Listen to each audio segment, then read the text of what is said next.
Ok,សួស្តីបងប្អូនទាំងគ្នាស្វាគមន៍មកកាន់ vlog ដែលលេងរបស់ខ្ញុំទៅកោះរ៉ុងរយៈពេល2យប់3ថ្ងៃទាំងអស់គ្នាហ្នឹងហើយពេលហ្នឹងគឺយើងចេញពី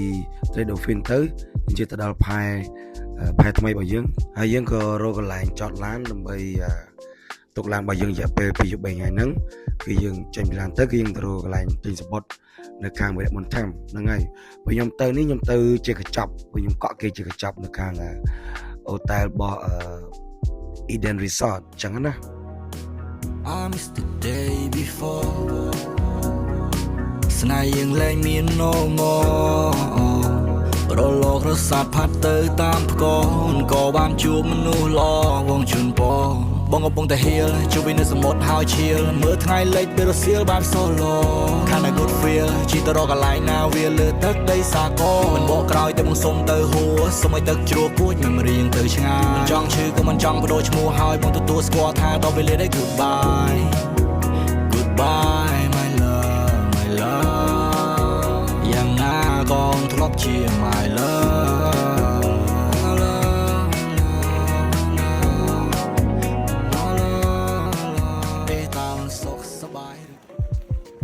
dương đó này về lên lên đi về đi ắt xa lại đó Eden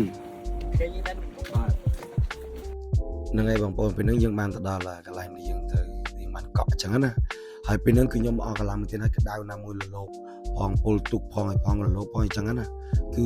អត់មកអត់សស្រមបានទេហើយពេលយើងទៅដល់គេក៏មានបេសកស្វាគមន៍ឲ្យយើងរយៈពេល2កៅអញ្ចឹងណាហើយនេះការទទួលដូចជាការសញ្ញេ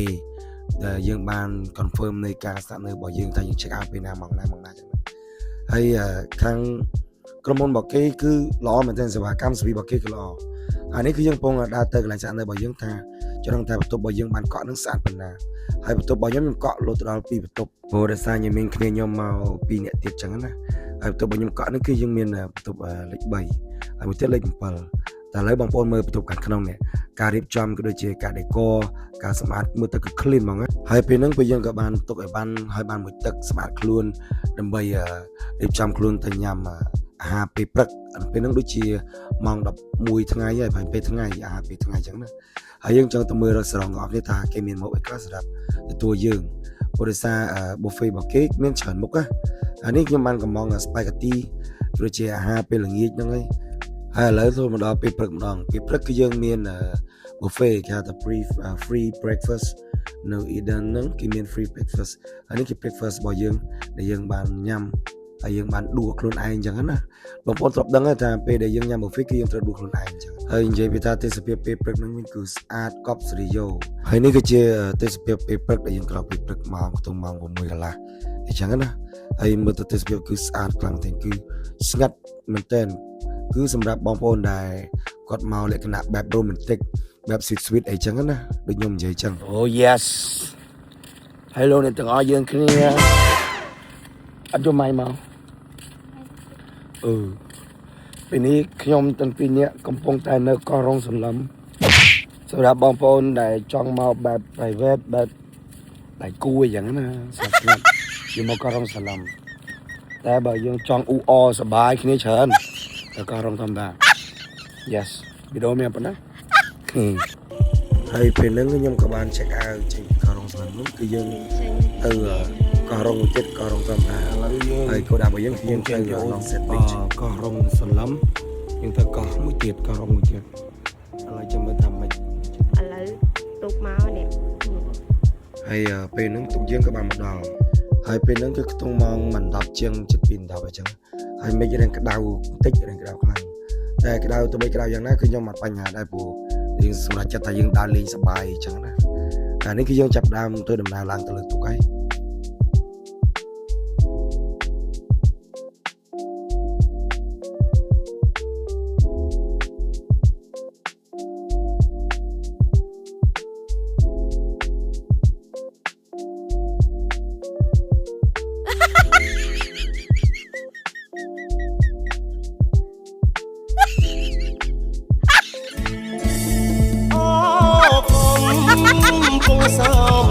ស្នេហ៍ខ្ញុំអើយសាយនរងហើយគេងកាយផ្លូវស្រី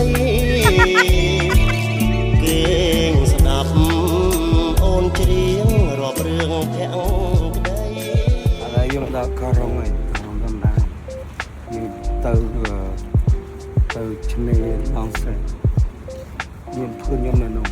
បានជួបគ្នា10ឆ្នាំហើយពេលហ្នឹងខ្ញុំកំពុងតែអកខ្យល់បណ្ដាហើយបងប្អូនឥឡូវយើងខាត់មេជីទេយើងចាត់អានេះសាផៃនៅខូ ហើយនៅ យើង ក្នុង ជីផាសាប់ទៅថៃឡងសេ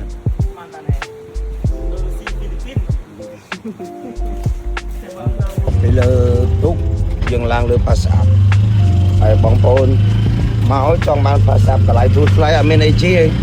នេះជីបងបាយឆ្វេងគេ យេប បាទ យេបយេប ឆ្វេង យេបយេប ឌៀង យេប ហ្គេម យេបយេបយកមកដាក់ពីយកស្អីរបស់ អូយេ